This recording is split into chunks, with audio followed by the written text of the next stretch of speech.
of the Formula One Grand Prix. And our man, Producer Pranav, is currently down there, as he always is. He goes there for work, but he essentially goes there to take selfies in front of F1 cars and all the cool parties. How are you, Pranav? Enjoying it? Good evening, kid. It's great to chat to you all the way from Yas Island. Yeah, it is. And are you enjoying it? Are you having fun down there, Pranav? Absolutely. I'm standing right in front of the harbour. This is outside the W Hotel, and I see two boats here with the Australian flag and a floating kangaroo, and I'm just waiting to see which boat you'll be on this weekend.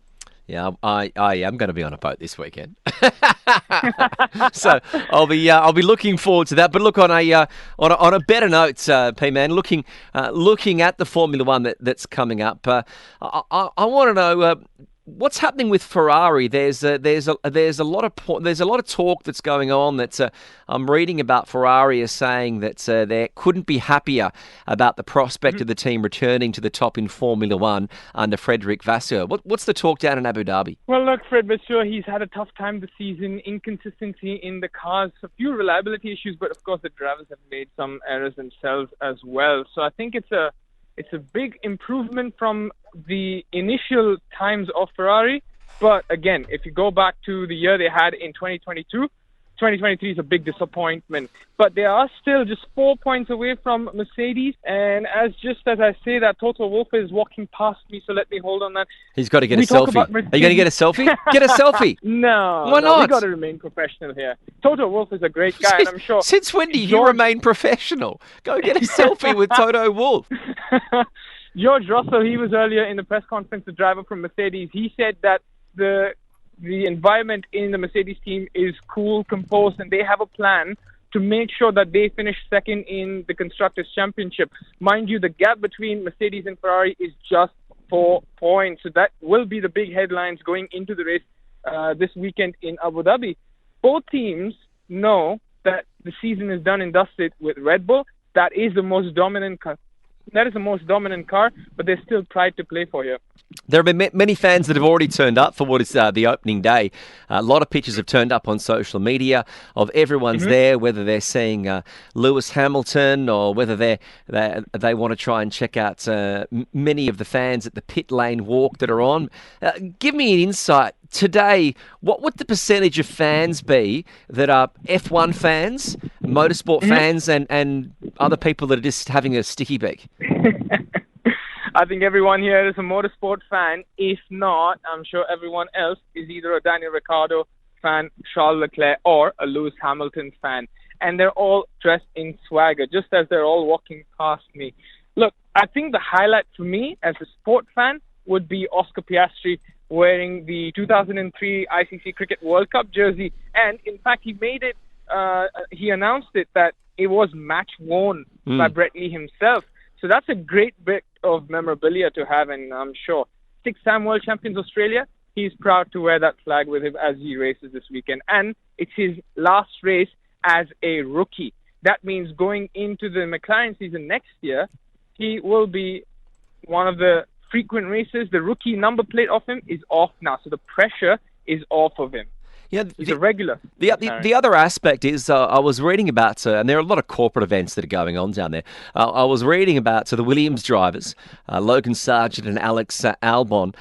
They were discussing the importance of finishing the season on a high. How important is it for a lot of teams that are maybe mid-table, drivers that are mid-table, their plans haven't come off? How important is them to just finish the year on a high as they take their break and get ready for 24? Yeah, there's different components to this, Kish. Finishing off on a high, that is a team perspective, right? Formula One often gets lost in the notion that it's two drivers, two global superstars, but there are hundreds, maybe thousands of workers behind the scenes in factories. There are management, there are partners involved, there are sponsorships involved. So it would be a morale-boosting effort to finish on a high. Last night at this corporate event that you mentioned, both Alex Albon and Logan Sargent, the drivers for Williams, they were quite clear on where the strengths of the current Williams car is. And they've identified that the whole team, in fact, has. And Abu Dhabi is not one of the strongest tracks for their car, given the high braking corners. And you've also got the straight line speed, which will help them. But there are other aspects as well. So what they have is an estimate of how fast their car can be. Now, the qualifying sessions for them will be to better that estimate, but I don't think it will be far from what is projected.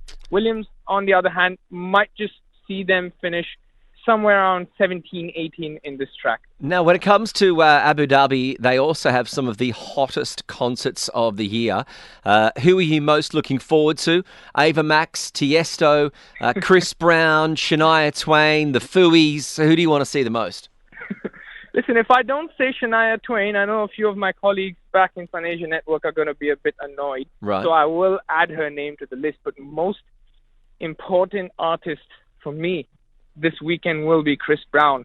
Absolute superstar. What iconic songs he's had across the decade, in fact. And he's just released a recent track about 2 weeks ago, if I'm not mistaken. I think it's Angel Toes or something. And everybody on TikTok and Instagram are already making reels and videos about it. So I think he will be one to watch out for. Yeah, I think it's also been announced he'll also be doing a gig. I think he's doing tomorrow night at the Blue V Hotel at Al Habtoor. And then he's heading off to Abu Dhabi for the weekend. Well, look, it's a 2-hour drive, but just hope that the fans in Abu Dhabi don't have to keep waiting. We had an issue of that with an artist last year at the Ya Salam concert. But again, Ya Salam never fails to put on a show. It is by far one of the best concerts in the country to be hosted, and people eagerly wait for it every single year. 4 superstars coming in this weekend. Foo Fighters, on the other hand, now that's something you introduced me to, Kitch. So I think I will hang around till Sunday and maybe go for that concert if I don't get invited to any boat parties. Yeah, yacht parties. They're yacht parties. Yacht parties. They're not boat There you parties. go. You need to get your terminology right if you're going to end up doing yacht hopping on the evening. Lastly, Pranav, your pick for a winner for the F1 in Abu Dhabi this weekend? Listen, I think Charles Leclerc showed some amazing pace with that Ferrari car, and the Las Vegas being a new track for all drivers. There was a challenge in itself, but Abu Dhabi more familiar to all the drivers. And Max Verstappen, he's won here before. I think he's going to do it again, but it's going to be an oddly familiar podium if you ask me. Charles Leclerc is going to be number 2. Sergio Perez will join as the trio, making it the 3rd place for him. All right, Pranav, you enjoy F1. We'll speak to you again tomorrow. Absolutely, Kitch. And get ready with your sunscreen and your pajamas maybe, because a trip for you in Abu Dhabi, that's just the thing you need to celebrate Australia's 6 World Cup wins. Pajamas? Well, if you're staying the night over. All right.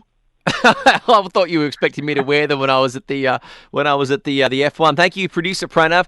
There he is enjoying the Formula One at Abu Dhabi. The season-ending Yas Island Grand Prix has started today, doing a lot of fan days that are there. But if you are heading down, let us know 0586 861003.